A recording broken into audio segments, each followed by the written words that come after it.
and Colorado. Out west in Colorado, Clinton's advantage is 10 points, 44-34. In Virginia, Clinton leads by 7, 44-37. However, a new Quinnipiac poll also out today has Trump up 42-39%. In Florida, an 11-point swing from just 3 weeks ago. Ohio remains deadlocked with each candidate getting 41%, and Trump leads Clinton in Pennsylvania 43-41%. Donald Trump is busy concentrating on the selection of a running mate.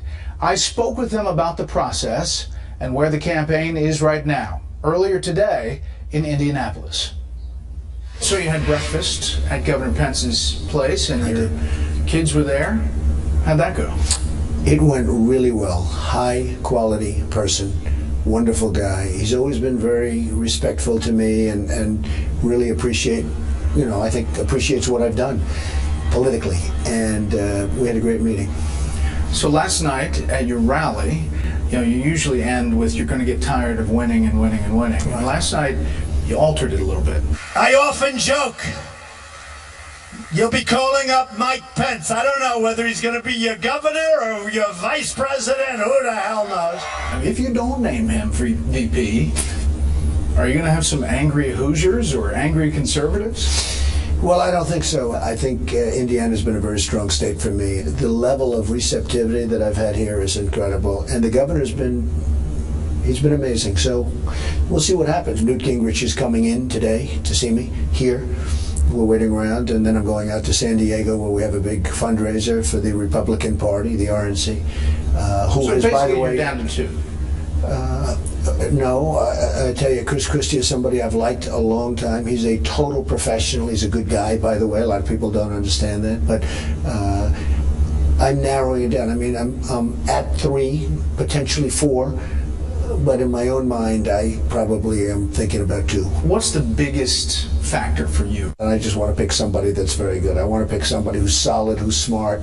I'm not looking for an attack dog. Frankly, I'm looking for somebody that really understands what we're talking about, because I'd rather have the whole thing be on policy. And I've said that to you before. I mean, people think of me as an attacker, but I'd rather be talking about policy. If we could take our campaign against Hillary Clinton and only talk about policy, not talking about crooked Hillary and all of the things that we're talking about, I'd be very happy. But it doesn't seem to be going that way, because they've spent, I guess, close to $100 million on negative ads on me already. And I guess based on the polls I'm seeing, I'm leading, and I haven't started spending money yet. I think her greatest accomplishment will be getting out of her email scandal, because that's the single greatest accomplishment to me that she's done. How she was able to get away from the lies, the deceit, the destruction of 33,000 emails.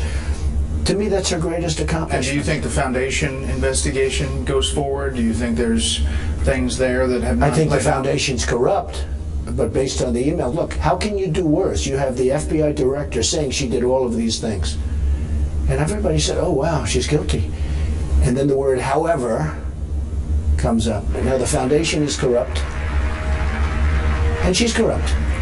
But the foundation, I don't think. I mean, if she's not going to have any problem because of the emails, look what happened to other people who did a tiny fraction of what she did, and their lives have been destroyed. So I would imagine the foundation thing will be the same thing. It's New York Times editorial today. When have you seen this? Mr. Trump is right. No way. Mr. Trump is right. I don't believe this is a major event. I think that's the biggest news of the week. About Justice Ginsburg. Well, she's a disgrace to the Supreme Court. For her to politicize the Supreme Court, and this is all the more reason why I hope I win, because I've got 11 justices that are absolutely incredible justices, highly respected by all, including liberal people, frankly. For her to come out and to say the kind of things, there's almost something wrong with her. I don't think anybody has ever seen that before. So are you questioning her mental capacity? Or? Yeah, I think I am. I think I'm questioning perhaps her mental capacity. Yeah, for her to do that was either a very dumb mistake. Hey, she's been criticized by people that would always be on her side. I mean, you tell me the New York Times just wrote an editorial. I think I'm going to have to frame that editorial. Might be the only good one I've ever gotten in the New York Times. But honestly, for her to have done that was an absolute disgrace to the Supreme Court. And she owes the country, our country, an apology. And she owes the Supreme Court of the United States an apology. It was disgusting. Would you, within the first 100 days, use executive action or employ some other means to make it easier for federal employees who are members of the civil service to be fired? We have to do something where people are going to do the right thing for our country. If you look at what's going on, as an example, with the Veterans Administration, where we have people that are so bad, that are thieves. We caught them red-handed stealing. I mean, you look at what's going on in the Arizona VA, where we caught them red-handed. They're stealing. They're thieves, just like Hillary Clinton. They're thieves, and we can't fire them because they're protected. So something has to be done. We'll get it done. Where are you on the tax returns? Are you going to release them? Okay, I'm under audit, very routine audit. I've been under audit for many years. I get audited every year, and then it gets approved and approved and approved and approved. I know you said that, and you know what people have said, that sure. You could still release. Well, I'll say this, look, Mitt Romney didn't want to give his tax returns. He fought like crazy. Then Harry Reid lied, told a total lie in the Senate, a vicious lie, and it was untrue. And then Mitt Romney, very, very late, decided to get his tax return. Now, remember this. I'm under audit. It's a routine audit. Nobody would do that while they're under audit, and everybody understands that. But let me tell you, he gave those tax returns, and they were absolutely fine. He was destroyed. They went through his returns, which are peanuts compared to what I have. You saw the stacks of paper. He gave his returns, and they found little items in those returns. Right. That were nothing. But you know other candidates Offshore, have done it. So I guess what I'm saying is it's not going to happen. We should just not expect it. Oh, it could happen. It could happen if the audit's finished. You're giving speeches off the teleprompter more. Some people have noticed that your tone has changed a little bit in recent days. The Twitter kind of back and forth has slowed a little bit. Is this the turn that everybody talks about, that you're pivoting now to become this kind of more controlled presidential candidate? I'll give you a terrible answer. I don't think so. I want to be myself. You know, it got me here. Made a speech last night, tremendous crowd, you saw it, in Indiana. Tremendous crowd, the level of enthusiasm. If I ever walked into that crowd of 8,000 or 9,000 people and had a teleprompter in front of me and read a speech, I think you'd probably lose most of them by the time I was finished, okay? I like doing the teleprompter. It works for me on very detailed speeches. You know, fortunately I have the kind of a memory where I can do it without, you know, teleprompters. But I do like it. You're going to use a teleprompter at the convention? A lot of people have asked me that question. They said, boy, that could be a great speech without a teleprompter, but I'm probably going to use a teleprompter. What is the story you're going to try to tell at the convention? Well, I'm going to tell a lot of stories at the convention. I'm going to tell a law and order story. I am the law and order candidate. It's got to be great training, great everything. But the problem with the police is one incident happens, it's bad, and it's broadcast all over the world for weeks and weeks. The hundreds of thousands of things that they do that are incredible, nobody talks about. You know, we're going to have to talk about them. I find it very interesting. The media can distort images and they can distort pictures. And I've never seen people really fight back against the media, certainly not like I fight back against the media. This whole Never Trump movement is nonsense. You understand You're that. not worried about it? Not even a little bit. You have a guy named Lonigan. I've known Lonigan for 25 years in New Jersey. The guy's a loudmouth guy. He's always trying to do something. I think he even ran for governor against Christie and he lost. He got killed. He's always lost. He's a loser. He's always lost. And I see him on all these shows. I saw him last night where Paul Ryan was being interviewed. He got up to ask a question. And, you know, nasty guy, always been a nasty guy who loses. He's a loser. But I see him on all these shows, and he's never gotten anywhere. Check his record. Loss. And I have a couple of other guys. You know, they're running. When I look at somebody like Ben Sass, who isn't even popular in Nebraska, they're very angry at him. Because what's the alternative? The alternative's Hillary Clinton, super liberal judges. Our country becomes Venezuela. You know, the judges are so important. I've put out a list of 11 judges that have gotten rave reviews, And if we're not even talking about anything else, now look, defense is always most important in all of this, but the judges are so important. So when a guy like this Ben Sasse, I never even heard of him, from Nebraska, he's got a real problem in Nebraska. People are not liking him very much because what he's doing. You know that there are more people than just, a couple. I mean, there's fraction. By the way, there always are, Brett. You can look back at Ronald Reagan. You can look back at anybody.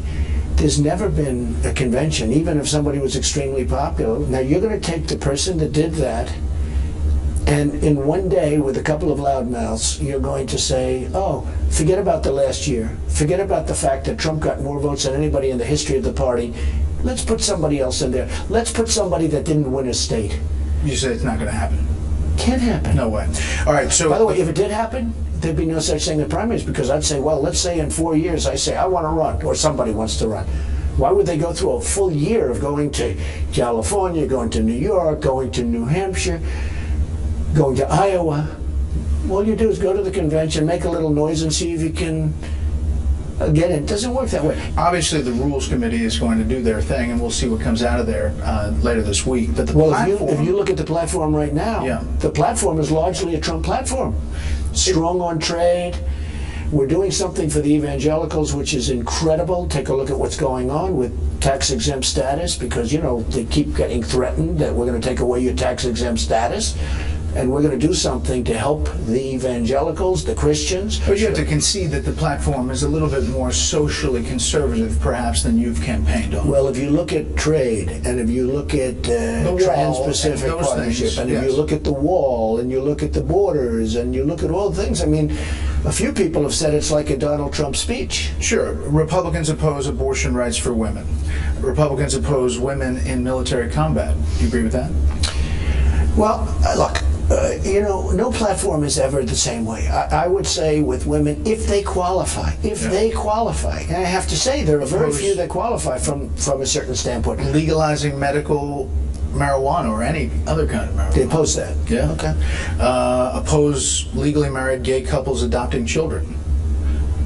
Transgender rights. Just so you understand. I know, it's not every platform. I am a representative of the party. Many of the things on that platform has been amazing. In fact, some of them I was really surprised that we won, including very strong borders, et cetera, et cetera. I mean, we won. I think what's happening with the platform is very good. Do I agree with everything? Nobody ever has. Hillary Clinton, Bernie Sanders, together they're projecting unity. Your thoughts on that and how Democrats will react to the Republican convention? Well, I watched their news conference, which actually did not get the kind of play I thought it would get. I thought you had two people that were so uncomfortable. She's been dragged so far left, it's incredible. And for him to have made the deal after saying she's got bad judgment, she's the one that he went out there and said Hillary Clinton has bad judgment. He actually said she's not qualified to run because of her judgment. And honestly, he was so right about that. He was right about two things. She's got bad judgment, and he was right about trade deals, because our country is being stripped of its money and its jobs. So you're reaching out to the Bernie folks? I think I'm going to do well with Bernie folks. I do. I think the Bernie folks are very angry that he gave up. He submitted to crooked Hillary Clinton. He submitted. That's a big jump to get to the Bernie folks and the social conservatives. Well, they agree with me on trade so much. I mean, on trade, we're very similar, other than I'll make great deals out of it, and he wouldn't know what to do. Tomorrow is the 1-year anniversary of the nuclear deal with Iran. Top U.S. military officials say Iran's behavior has not changed. Sure. I said that a long time ago. I said that before they signed it. How would you change their behavior? They will behave so well, and I hope they don't. This has been the worst deal that I've ever signed. I'm not talking about between countries. I'm talking about any kind of a deal. This was the most incompetently done deal. There was no walking. There was no negotiation. They won every single point. We gave them back the $150 billion, which we should have never given. We didn't get our prisoners back until it was essentially signed. Those prisoners should have come back. I call them the hostages. Should have come back years ago before we ever agreed to do it. And if they didn't do it, in a form, it's going to end up being scrapped. Let me tell you, it's a horrible thing for Israel. The only thing I hate about what's happened, they've gotten $150 billion back. They got it. And that bothers me so much that they got 100. I would have never agreed to give that money back. I would have never agreed to do it. And they have that. But what they've done is incredible. Take a look at Yemen.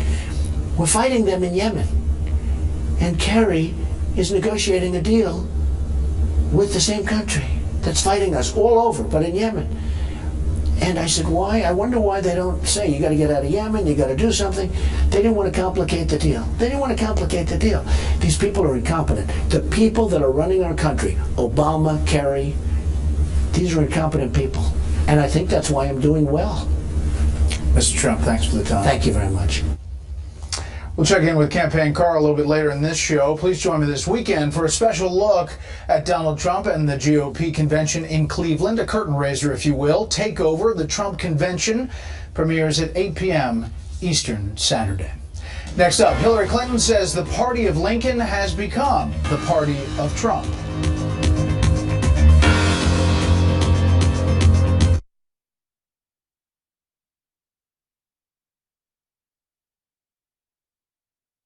Come tomorrow, there's a brand new principal in town. That'd be me. First thing I'm gonna do when I become principal is fire you. Shut your mouth, you sassy motherfucker. The only thing that matters is who has the power. Who the hell is even running this school? It's all about the students. It's not about you two. That might be the way some vice principals operate, but this is not the way I do.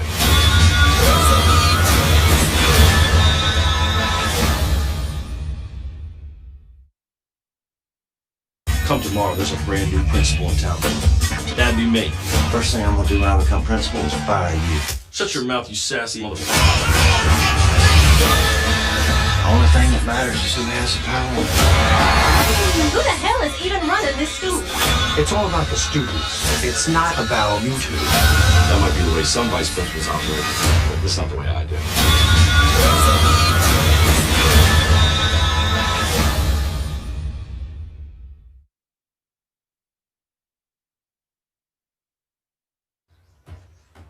Maytag knows it can be easy to forget you've got wet clothes sitting in the washer.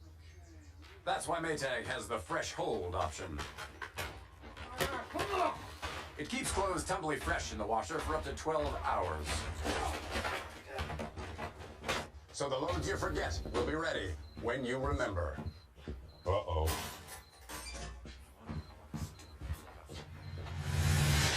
Maytag, what's inside matters.